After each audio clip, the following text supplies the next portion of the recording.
It captures people's imagination, I think, first and foremost. Architecture does affect people in ways that maybe architects understand only after a building's built. People perceive architecture as simply being an object or a vessel within which people are housed. And that's clearly not what our sense of architecture is. What the hell is an architect? What does an architect do? You know, what is the difference between an architect and a builder?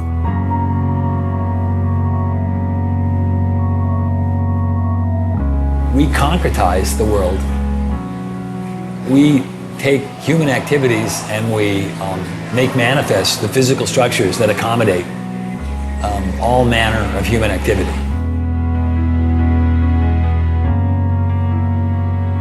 The design studio is a place where individual action and individual creativity is measured very directly by the people around them.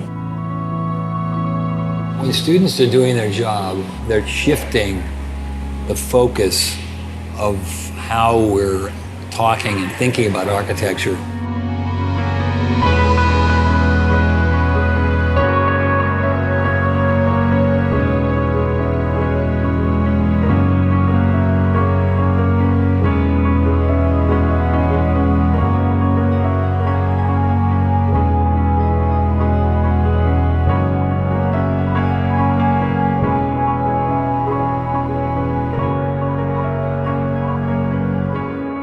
Before you kind of come to architecture school, you sort of have this idea about objects and things like that, and then once you get here, it becomes all about space and all about occupation. And people sort of see a lot, architecture sort of sculpturally, and there's a point at which you stop dealing with objects, sort of things to stare at, and you start dealing with occupation.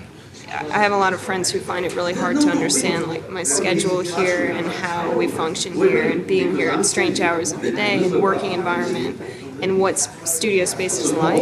And the way of working too, Yeah. that's really important. Yeah, So absolutely. And also the idea of being critiqued. Like being critiqued is it's a foreign concept really, to a really business foreign student. concept. Yeah. The design studio is a place where students have to perform on their own. They have to create something from their own imagination. They have to create something in response to a set of problems that are either given to them or they have to even invent the problem.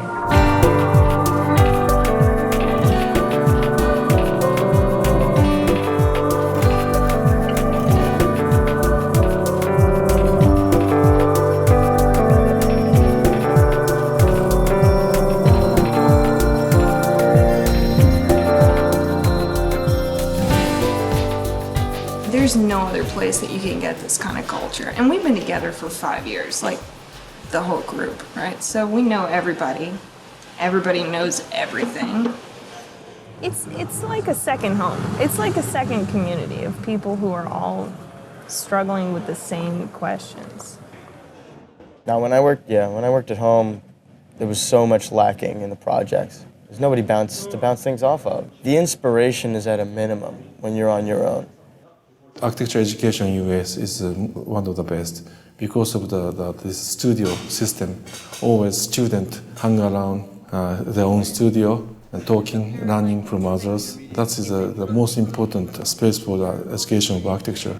It's like they were hating on Robert Moses because he's so insensitive and he tore down neighborhoods and this, that, and the other. It's like, you know what? Get in a car, drive on the West Side Highway, take the Triborough Bridge into Manhattan.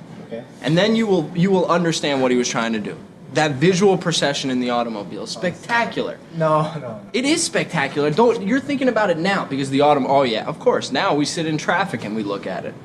But back then, like the city had to make that transformation. The great thing about architecture schools is it still takes place in a kind of space where people discuss the work together in a kind of both a personal way, a one-on-one way, and in a very public way.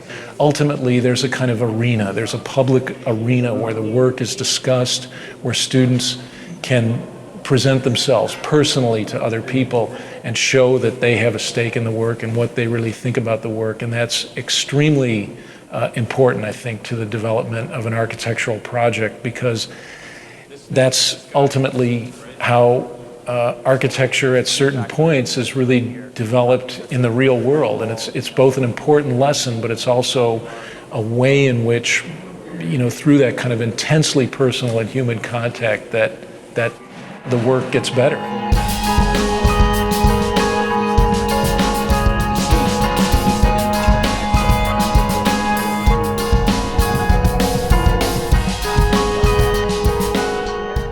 I think a lot of the culture of studio happens at the most random times, like the most random hours. I hope that, yes. I think the humor adds another level of energy, that you can bring. So you got moments where, we're all like joking around and we're doing the work and we're joking and we're vibing and whatever.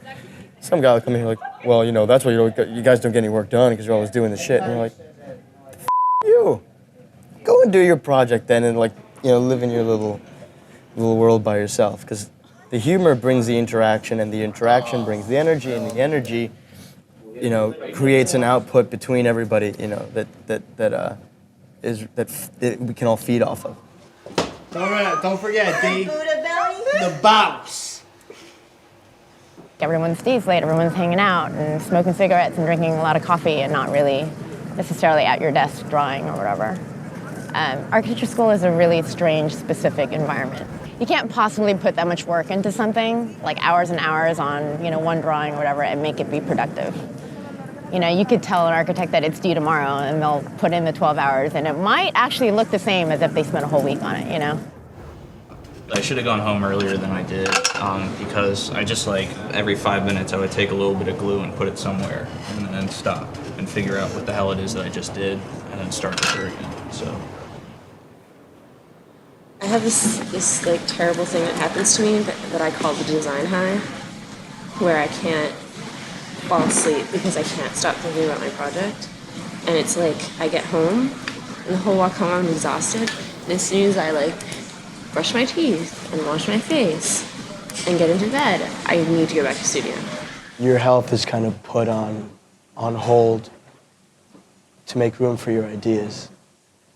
Architects are masochists in some ways. You're in there to all hours of the night. You're cutting yourself at 3 o'clock in the morning. You're rushing to the hospital to get stitched. I mean, you're putting these models together that you're tearing apart and then putting them together again. And then you're going through this iterative process of evaluation that is incredibly personal, but yet also very public. And you're constantly putting yourself on display, opening yourself up to attack and criticism. I mean, it's intense. Why would you subject yourself to that and put yourself through that if you didn't love it?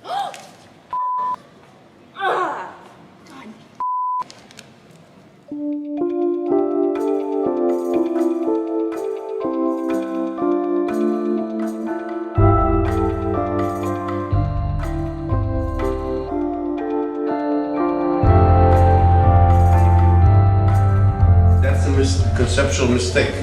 A structural system does not separate between each unit. Usually the span of structure encompasses 3 or 4 units, or maybe more. Well, I understand, but I don't see why that has to necessarily be the case, especially. It necessarily be this case. It has to be this case. I understand that I don't have to, but I think it's important for the, It's for wrong. the resolution. It's fine. It's wrong. Why is it wrong? Tell us why it's wrong. Economically.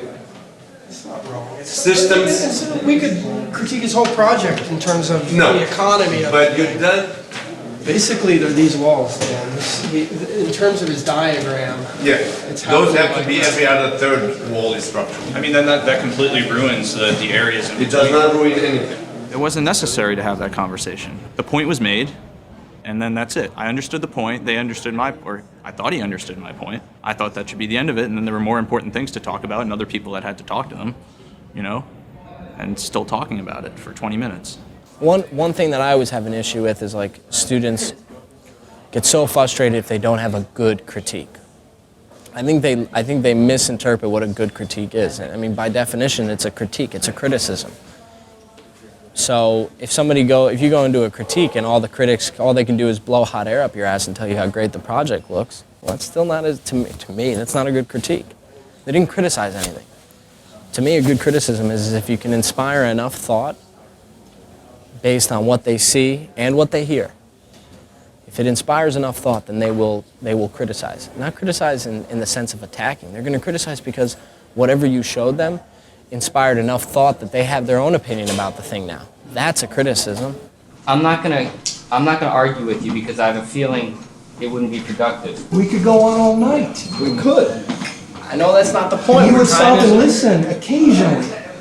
We'd be able to find, some resting spot here where we're kind of talking about the same thing, and you allow us to help you. The other thing I think that is sometimes very negative is the idea that the student should be trained to do a sales pitch in this jury process. I mean, I think that really probably the student should at first be silent, and the jurors should really start to ask questions about the drawings and try to understand the project in a more Socratic way, rather than this sales pitch followed by criticism. If you're a smart architecture student, you're listening very closely because you're not only interested in how that work is coming out of you, but also how other people are seeing it.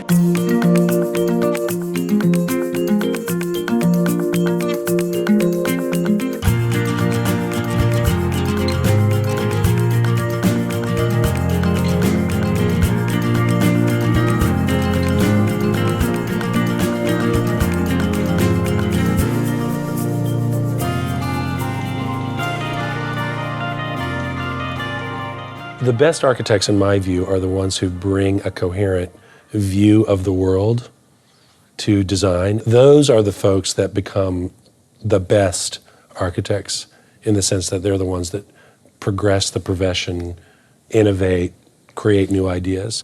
The most important thing about being an architect is learning how to think clearly. You have to be able to think clearly to practice architecture.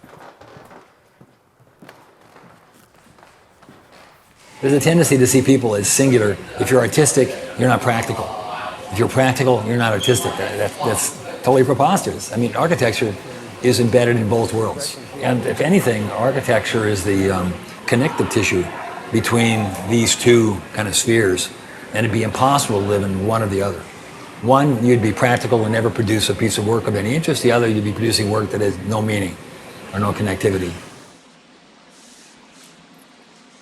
I think design requires a certain kind of smartness that holds those schizophrenic views simultaneously in one's thinking. Even as a young person, you know whether you can do that.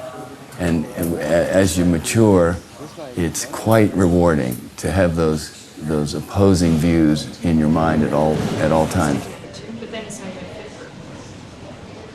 There's not just one role for an architect. There are all different kinds of contributions an architect can make in the culture. The question of what's a good architect, I think that there are many different perspectives that come at a project as it's developing. And what's important for the architect is to be able to listen to people outside of themselves and take that and then give something of themselves to a project and make something incredibly unique and wonderful.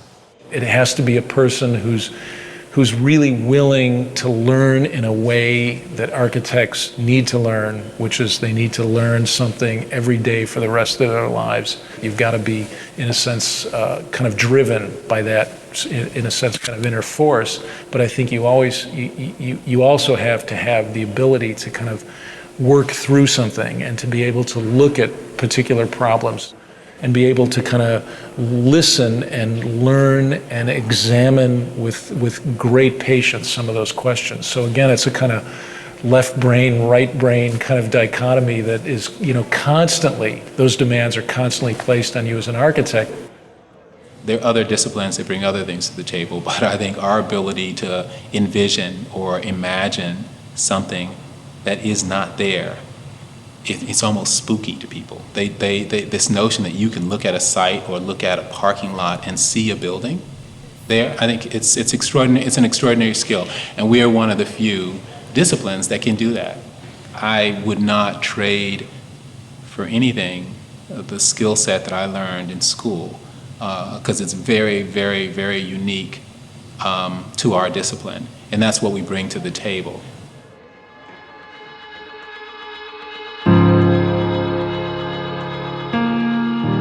I don't believe schools of architecture, either historically or today, have particularly prepared young architects for the realities of architectural practice. Again, referring to this notion of a safe space where one can fail, where one can push the envelope in a sense. I think the academy always needs to be that. In a certain sense, you're a bit freer of the constraints of the real world. We need to understand that those constraints also have to be brought into the academy so students can begin dealing with them and dealing with them in an inventive and creative way. I think the academy should be a kind of idealized space, but it also has to be a kind of laboratory, a testing ground for the real world. And I don't think we're so good with the latter. I mean, we are still that ivory tower. Sometimes I think we lose a little bit of the reality of what our job is and what our profession is really about. I think people really forget the reality of what it's going to be like to be working as professionals. Architecture school is really unique because it's probably the only time that many of architecture students get to work on their own projects, because after that architecture is basically a service industry.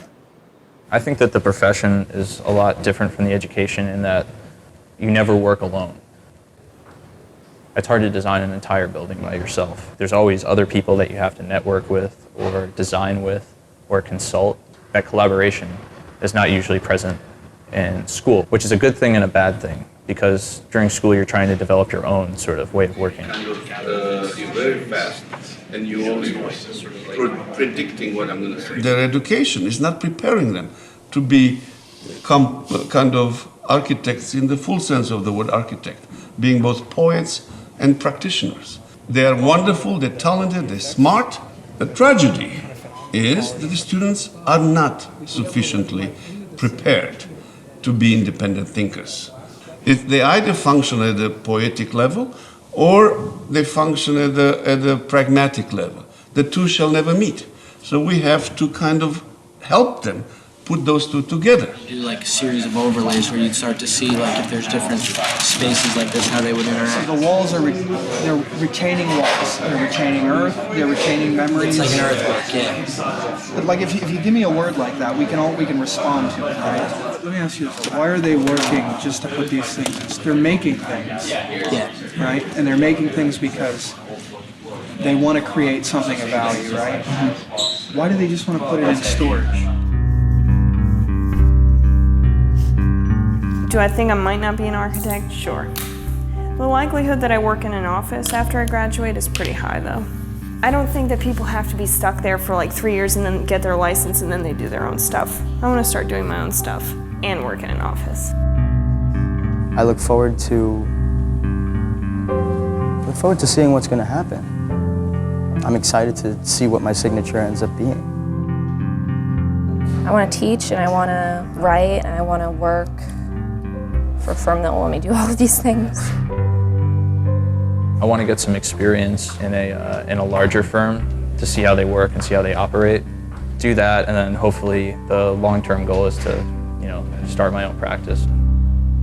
The remarkable thing to me is how optimistic students of architecture are, how they sustain that optimism. And again, it's almost a bit like an actor or actress, that they still cherish that belief that they're going to break out of the chorus line in some way, even though the reality, as it is on Broadway, is very, very different. In part, it could be how they very quickly imbibe this notion of the star architect and this belief that, against all odds, that they might be able to make it. Well, today I think a lot of people, when they think of architecture, they think of architects. They think of the handful of brand name architects that they might have heard of, which to me is rather limiting. People only know Frank Gehry, I mean, there's other architects out there that are doing better work, greater work, more important work than Gehry. The problem is that the way we teach architecture right now is we sort of train everybody to do that exact same thing. the whole sort of pedagogical model right now is around creating the next generation of star architects. That's actually a flawed model. For many years, everyone wanted to be like Frank Gehry. They wanted to create great sculptures in the landscape. Whether those sculptures worked or not was largely irrelevant. The ability to use aerospace engineering to come up with forms that hadn't been built before was considered to be a primary task of someone coming out of school. That's over. That's over.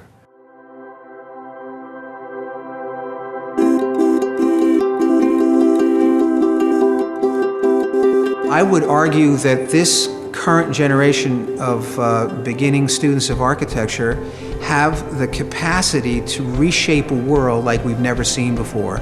And they need to have access to as much technology and as much discourse, meaningful discourse surrounding these techniques and these tools so that they're fully prepared to go out into the world in the future to do something positive and productive.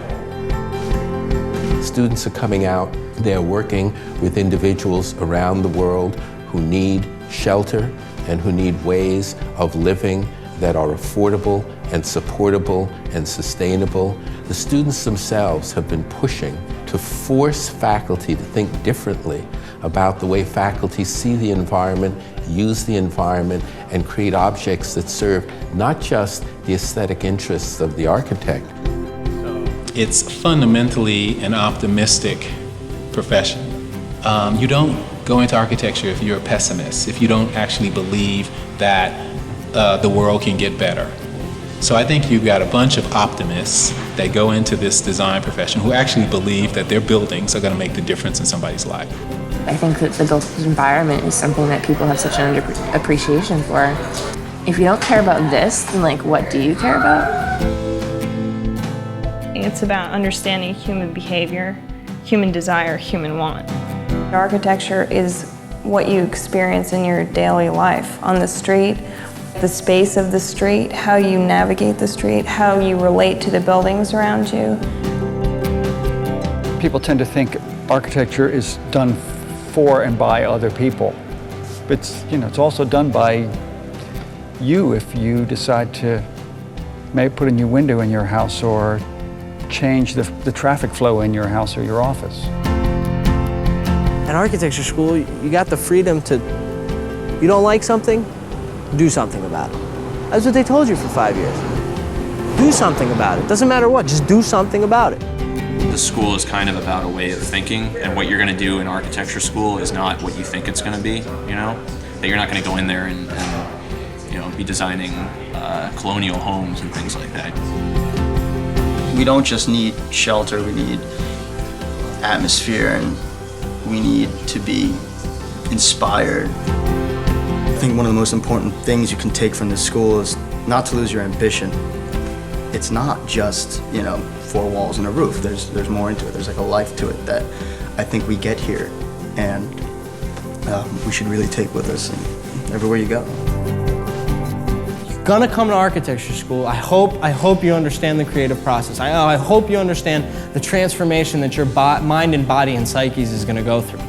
Because there is nothing absolute about this.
What